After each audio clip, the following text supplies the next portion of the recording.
560 The Answer.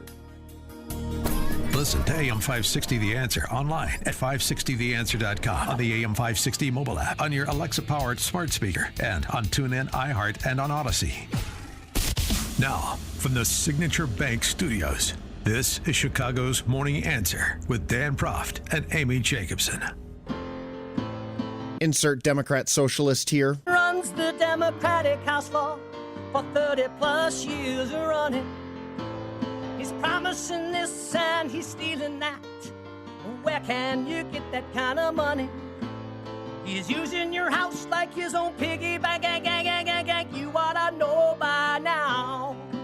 You can pay off your house here in Illinois, but you can never keep up with the taxes.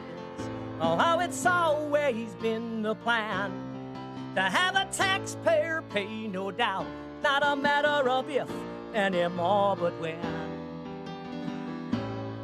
You're moving out. I said, when you're moving out. Top of the morning, Dan and Amy. That theme music means it's time for our weekly confab with Ted Dabrowski, president of Wirepoints.org, all things Illinois policy related. I got the name for the complexes that Andre Vasquez, 40th Ward, wants to stand up. You mean my bestie? Yeah, point person for where to put all the migrants coming to Chicago. Again, doesn't like tents. Instead of tents, we should actually be using the funds to acquire property and rehab buildings and house migrants in said buildings. The complex... Bring back housing projects. Complex name. Yes. Gimme Dat Crib, which will be part of BLM Brandon's Gimme Dat Empire, a portfolio that will include grocers and restaurants as well. In the buildings, what you did there. Yes, in the buildings. Yes, what? Vertically integrate. In the buildings, You could have a Gimme Dat grocer and a Gimme Dat restaurant, part of the BLM Brandon restaurant group, one of the Gimme Dat restaurants. And this is all city owned. I am just so sick of my tax dollars going for this crap. I mean, drive by your police district, please, people, and see the nice bags and bedding we've bought them, and clothes and food, and this is just the beginning. Yeah, more are coming. So I was with the nice people in the North Shore on Sunday night with John Cass. Oh, yeah, how did that go? I noticed I didn't get my invite. It was good. Ted Dabrowski was there as well. Oh, the eyebrows, your fancy friends. And so we were talking about a range of issues, and one of the things I was a little. I don't know, perhaps gauche and even pimply. I mentioned to these suburbanites who don't come to the city anymore, but they hear about it, that, by the way, your schools up here, like New Trier and the Glenbrook schools, they're kind of terrible. Did you know this? I know you chose to live here because the schools were so great, and that might have made sense when Charlton Heston and Ann Margaret were going to New Trier, but they're not there anymore. In fact, as I said to them, New Trier's not even what it was when David Schwimmer was there. I don't know what you think New Trier is or the Glenbrook schools are, but they're not schools that are educating kids. They're just indoctrination camps. And I mentioned, and I just want to confirm this too, because I was going by memory, when you send your kid when you move up to Tony Wilmette or Winnetka, and you send your kid to New Trier, you're one of the best public school in the state, so on and so forth. Really. But what you're really doing is saying, I'm sending my kid to a school that is mediocre, and I'm paying a premium for it because it's that important. 71% of students at New Trier read at grade level. Does that surprise you? Number's low. Oh, that surprises. 71%? 69% of students at New Trier do math at grade level. And 99% graduate, 71% are proficient in reading, as you just heard. Of course, everybody graduates. So everybody graduates. 71%. Is what you're saying. Yes. But a full almost third are not really prepared to go to the Ivy League. Well, maybe they are. I don't know what is the Ivy League these days. By the way, New Trier is a magnet. Really? Why is student enrollment down 4% over the last decade? While operational spending per student up 37%. It operates just like CPS does. It's it's on a smaller scale, but it just operates the same way. Student enrollment is down, and cost is exponentially more to produce to produce less results. Yeah. That makes sense. That's the Chicago way, Dan. Well, central planning is central planning is central planning, isn't it? And then when you make your focus politics rather than even attempting some sort of transference of skills, disciplines, well, you get what you get. But I did have a lovely time. By the way, shout out to Al's Meat Market in Wilmette. Oh. That's different than the Al's Meat Market in Peoria. That's a different kind. Oh. Al's Meat Market in Oh, Wilmette that's the strip club, right? The Al's Meat, Uh, or it's just called Al's. yeah. How do you know Oh, that? I know that. Yeah, exactly. Right. We know what you spend your weekends. Yeah, right. Yeah. Al's Meat Market is an actual butcher shop. Got a wonderful steak from Al's, from Joe Spera and Al's.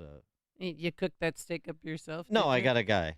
You got a guy. I got a guy who cooked it. We had Well, a I little, could did a cook it little and take dinner it party forth. yesterday. Oh. It's gone. It's done. Oh. Yeah. It's in your belly. Get That's in good. my belly. All right, enough of this. Let's get serious here with Ted Dabrowski. Ted, thanks for joining us. Appreciate it.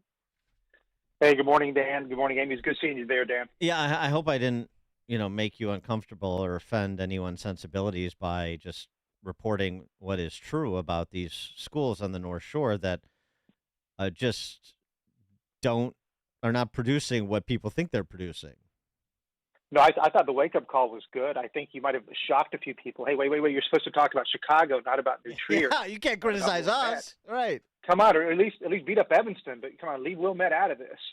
No, I think it's true. And I've had 3 kids go through there, and one's still there. And Can any of them read? They can.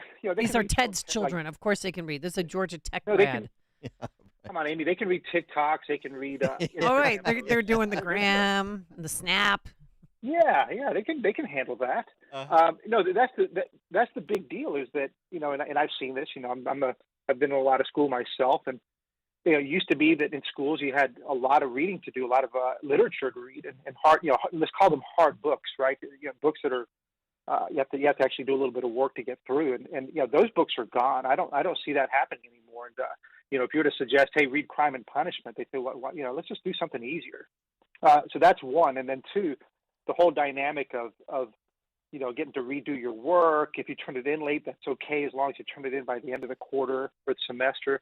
That stuff is so damaging to kids' learning. So that's what happens in the best schools now. That whole demanding excellence, that's gone. It's all more about racial affinity coalitions and stuff like that. So we went through that. I mean, thanks to what Wirepoints did in putting together these school report cards and synthesizing the Illinois State Board of Education data for everyone. You go to wirepoints.org; they're all there. You can look up every school district. Amazing. We did in advance of the spring elections. We were focused on all the suburban schools that have these great reputations, and you look, and the numbers are no better. Most of them are worse than New Trier. But in absolute terms, they're all bad. I mean, Barrington, Hinsdale, Downers, it's the same story everywhere. Yeah, I mean, New Trier is good, actually, right? It's 71. Just the fact that only 30% can't read at grade level is good now, in New Trier. But, you can look at Arlington Heights and places like that. I think mentioned this before, but I had parents call me and tell me that I was wrong, that, reading at Arlington Heights has to be better than 47%. 47%. Yeah. Yeah, it's like half of the Exactly. kids Was can't that read at Meadows level, or and Hersey? that's or- good. Wow. That's just the whole 214, whichever Okay, one. that's 214. yeah, It's that's both. Yeah, that's Yeah. encompassing.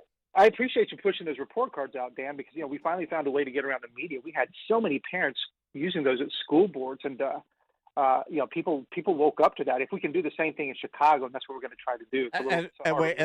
Let me guess. That day, the administrators and the school board members. Oh, that data is taken out of context, and that's not the real data. Well, we have the real data, That was salted during away, COVID. salted away in a secret compartment somewhere, and so on. So I mean, it's the Illinois State Board of Education test scores. I mean, that's the data. The data is the data. Yeah, you're cherry picking. Don't focus on reading. Focus on something else. Cherry Focus on reading. Focus on what's important. It's not reading and math. What is it? We don't know. Just don't focus there. Yeah, my favorites when we went down to Springfield to testify on this data, and Hershire, she representative from there, she's like, "Have you ever been in a third grade classroom?" As if well, first of all, I have been, because I used to be a third grader. Right. When I was in third grade, unlike unlike you when you were 14. don't have to be some professional to know whether kids can read or not. Plus, I'm taking the state's own data, and they're the ones telling me I don't need to be in a third grade classroom. So, they said we're cherry picking and all that. It's whatever the right words are, disgusting or sad or perverse, but it's where we are. Day one of the Pritzker Purge law taking effect yesterday. Some reporting on the side. This is sort of a fun vignette. Everything's working out the kinks, but everything's going to be great. Of course it is. This was interesting. Domestic violence court in Cook County. Of the 16 cases of misdemeanor domestic violence before Judge Michael Hogan, prosecutors sought to detain people in 14 of the 16 cases. The judge granted their requests in 5 of them. Okay. Well, I don't know what the normal percentage is, and I don't know the details in these cases. I just know that there are going to be a lot more, and the electronic monitoring, where the Supreme Court's Electronic Monitoring Division, state Supreme Courts, is going to be doing that for 71 of the state's 102 counties. I just know there's going to be a lot more people charged with significant crimes who are going to be on electronic monitoring roaming around Chicagoland and the rest of the state, as they have been Thank under God. Kim Fox and Tom Dart and Preckwinkle in Cook County, right? Yeah, I think first of all, we have to, this is just one of those names from the government that's supposed to make you, to fool you. But the Safety Act, I finally figured it out talking to Quinn before the show. The Safety Act is meant to keep the criminals safe. Now it all makes sense to me, right? They don't have to spend time in jail. They don't have to post bail. They are now safe to spend more time on crime. No, it's great to have CWB Chicago do its reporting. They reported on the last person to be covered before. So this would be Sunday night before Safety Act took effect. It's a woman who I've got it wrong. It's the last person to order to pay cash bail. Well, this is a guy who maybe didn't do a violent crime. He just kind of was in his car, didn't like all the traffic. Tried to get it around all the traffic, almost hits a cop. They chase him. He runs several red lights. And this is a guy that, under the new laws will probably just walk out.